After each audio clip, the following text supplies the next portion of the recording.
नमस्कार दोस्तों। आज की इस खास चर्चा में हम एक बहुत ही दिलचस्प और सदियों पुरानी लोक कथा पर बात करने वाले हैं। लकड़हारे के कर्म। ये कहानी है एक बेहद गरीब लकड़हारे भैरव कोबा की। हम देखेंगे कि कैसे उसकी पक्की ईमानदारी और उसूल उसकी पूरी जिंदगी बदल देते हैं। ये सिर्फ एक पुरानी कहानी नहीं है, बल्कि इंसान की फितरत, लालच और कर्मों के फल का एक बहुत ही शानदार विश्लेषण है। तो चलिए बिना किसी देरी के शुरू करते हैं। लेकिन आगे बढ़ने से पहले जरा इस एक अहम सवाल पर गौर कीजिए। क्या होता है जब एक इंसान के पास सच में कुछ ना बचे और उसे अपनी जान बचाने और अपने उसूलों के बीच किसी एक को चुनना पड़े? मतलब जब पेट खाली हो और आगे सिर्फ अंधेरा देखे, तब क्या सही और गलत के मायने रह जाते हैं? हमारी आज की ये पूरी कहानी इसी गहरे नैतिक संकट के इर्द गिर्द घूमती है। तो आइए सबसे पहले बात करते हैं कहानी के पहले हिस्से की, लकड़हारे का संघर्ष। कहानी की शुरुआत होती है भयंकर गर्मी के दिनों से। आसमान से जैसे आग बरस रही है। हमारा मुख्य किरदार भैरव कोबा एक गरीब लकड़हारा है जो लगातार 2 दिनों से एक भी लकड़ी नहीं बेच पाया है। इतनी तेज गर्मी में गांव में लकड़ियों की मांग बिल्कुल खत्म हो गई है। वो दर दर भटकता है, अपनी लकड़ियां आधे दाम में बेचने को तैयार है, लेकिन कोई खरीदार नहीं मिलता। और फिर मुसीबतें यहीं खत्म नहीं होती। जब वो पूरी तरह टूटकर घर लौटता है तो देखता है कि उसकी माँ जैसी कौवी माँ अचानक बहुत गंभीर रूप से बीमार पड़ गई हैं और उनका शरीर बुखार से तप रहा है। अब जरा हालात की गंभीरता को समझिए। भैरव के पास उस वक्त दवा के लिए कितने पैसे थे? बिल्कुल शून्य, जीरो। एक भी सिक्का नहीं था उसके पास। जरा सोचिए उस लाचारी को। 2 दिन से कोई कमाई नहीं और सामने एक ऐसा इंसान मौत से लड़ रहा है जो आपके लिए दुनिया में सबसे अहम है। अपनी कव्वी माँ की जान बचाने के लिए भैरव पागलों की तरह दवा की दुकान पर भागता है, लेकिन दुकानदार बिना पैसे के दवा देने से साफ मना कर देता है। तब भैरव पूरी तरह बेबस होकर गिड़गिड़ाता है। वो कहता है, ऐसे निर्दयी मत बनिए भैया, मेरे पास अभी एक भी सिक्का नहीं है, पर मैं वादा करता हूं कल किसी भी हाल में आपको पैसे दे दूंगा। इस एक पुकार में आप उसकी तड़प और माँ के लिए उसका समर्पण महसूस कर सकते हैं। और जानते हैं, उसकी इस सच्ची तड़प को देखकर दुकानदार का दिल पसीज जाता है और वो उधारी में दवा दे देता है। इसके बाद हम आते हैं अपने अगले पड़ाव पर, करुणा की परीक्षा। अब जरा घटनाओं के इस क्रम को देखिए कि कैसे कुछ ही दिनों में मुसीबतों का पहाड़ टूट पड़ा। पहले दिन गर्मी की वजह से लकड़ी की कोई बिक्री नहीं हुई। दूसरे दिन कौवी माँ अचानक गंभीर रूप से बीमार पड़ गई। और अब तीसरे दिन एक बिल्कुल नया मोड़ आता है। जब भैरव जंगल में होता है तो उसे दर्द से कराहने की एक आवाज आती है। वहां उसे एक बूढ़ा अजनबी मिलता है जो लावारिस है और पूरे 3 दिनों से भूखा प्यासा वहीं पड़ा है। ये अजनबी थे बूढ़ा फाख्ता, जिन्हें खुद उनके ही बच्चों ने घर से बेदखल कर दिया था। अब यहां भैरव की इंसानियत देखिए। वो खुद भयंकर गरीबी में है, लेकिन फिर भी उस बूढ़े इंसान को अपने घर ले आता है। भैरव और कोवी माँ अपना रूखा सूखा खाना और छोटी सी छत उनके साथ बांटते हैं। बात सिर्फ यहीं तक नहीं रुकती। उसी दिन भैरव दुगनी मेहनत करता है, अपनी लकड़ियां आधे दाम पर बेचता है और सबसे बड़ी बात, वो सीधा जाकर दवा वाले का कर्ज चुकाता है। मतलब इतनी बड़ी मुसीबत में भी वो अपना वादा नहीं भूलता। और यहीं से कहानी में आता है एक बहुत ही अहम मोड़, आम के बाग की दुविधा। गर्मी इतनी ज्यादा बढ़ जाती है कि लकड़ियों का काम पूरी तरह से बंद हो जाता है। घर का राशन खत्म हो रहा है और अब कौवी माँ के साथ साथ उस बूढ़े मेहमान का पेट पालने की जिम्मेदारी भी भैरव पर ही है। लकड़ियों की तलाश में भटकते हुए जब भूख से बेहाल भैरव जंगल के और अंदर जाता है तो अचानक उसकी नज़र एक बेहद हरे भरे छिपे हुए आम के बाग पर पड़ती है। पेड़ बिल्कुल रसीले और पके हुए आमों से लदे पड़े थे। एक भूखे इंसान के लिए सोचिए, ये नज़ारा किसी जन्नत से कम था क्या? अब एक पल के लिए रुकिए और सोचिए, क्या इस गहरी निराशा और हताशा में इंसान चोरी कर बैठेगा? क्या पेट की आग शांत करने के लिए उन उसूलों से समझौता कर लिया जाएगा जिन्हें उसने जीवन भर माना है?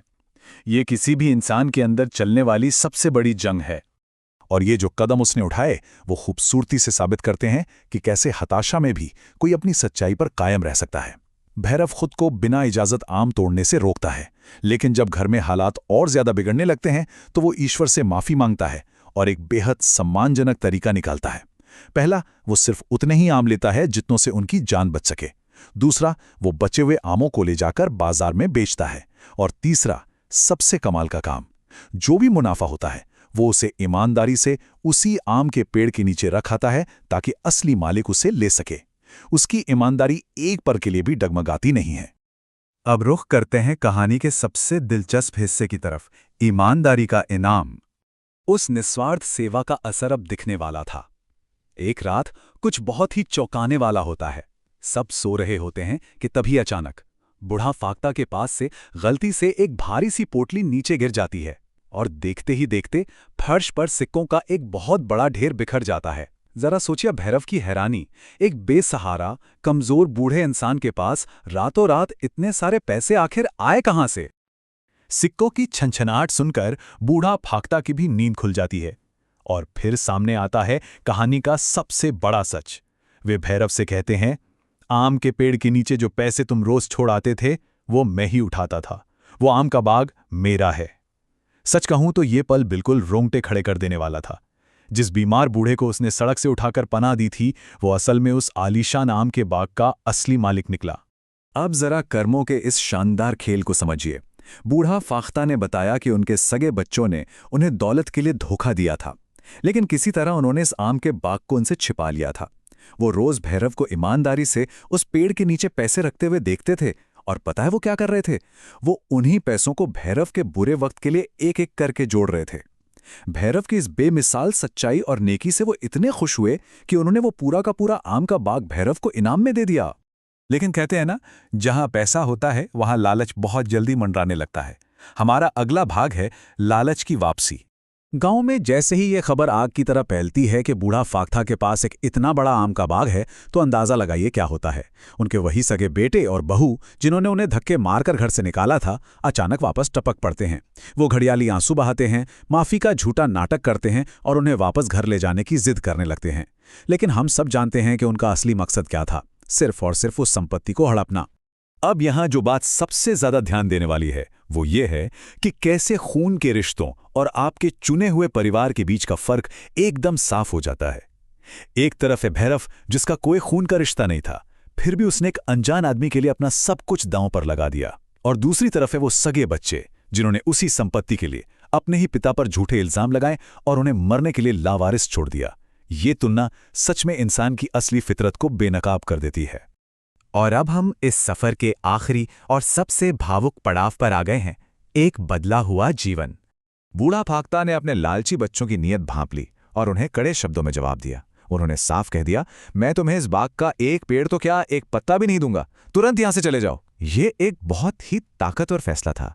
इसने साबित कर दिया कि जिसने आपके बुरे वक्त में साथ दिया, वफादारी उसी के लिए होनी चाहिए, ना कि उन लालची लोगों के लिए जो सिर्फ पैसों के सगे हैं। इस दिल छू लेने वाली कहानी का अंत भी बहुत खूबसूरत होता है। भैरव उस बाग की दौलत का इस्तेमाल अपने किसी निजी स्वार्थ के लिए नहीं करता, बल्कि वो उस पैसे से बूढ़ा फाख्ता के लिए एक नया और आरामदायक घर खरीदता है। और आखिरकार पूरे गांव के सामने सच आ ही जाता है कि बूढ़ा फाख्ता बिल्कुल बेकसूर थे और उनके बच्चों ने उन्हें फंसाया था। इस तरह उनका खोया हुआ सम्मान उन्हें पूरी शान से वापस मिल जाता है। अगर हम इस पूरी चर्चा का निचोड़ निकालें तो असल सवाल यही उठता है कि सच्ची दौलत क्या है और चुना हुआ परिवार किसे कहते हैं। ये कहानी हमें सिखाती है कि सबसे गहरे रिश्ते और सबसे बड़ी दौलत कोई ऐसी चीज नहीं जो हमें खून से या विरासत में मिल जाए। ये तो करुणा, अटूट ईमानदारी और एक दूसरे के साथ बांटे गए बड़े वक्त से कमाए जाते हैं। यही असली दौलत है। तो दोस्तों, इस कहानी को खत्म करते हुए आइए हम सब इस एक बहुत ही गहरे सवाल पर सोचें। कहते हैं कि हमारा सच्चा चरित्र इस बात से तय होता है कि हम तब क्या करते हैं जब हमें कोई नहीं देख रहा होता। ठीक वैसे ही जैसे भैरव उस घने जंगल में अकेले पेड़ के नीचे पैसे रखाता था। तो सवाल यह है कि आज हम अपनी जिंदगी के बागों में किस तरह के बीज बो रहे हैं? क्या वे ईमानदारी और करुणा के बीज हैं या फिर स्वार्थ के? इस पर जरूर गौर कीजिएगा। आज की इस प्रस्तुति में हमारे साथ जुड़ने के लिए आपका बहुत बहुत शुक्रिया। सीखते रहिए और आगे बढ़ते रहिए।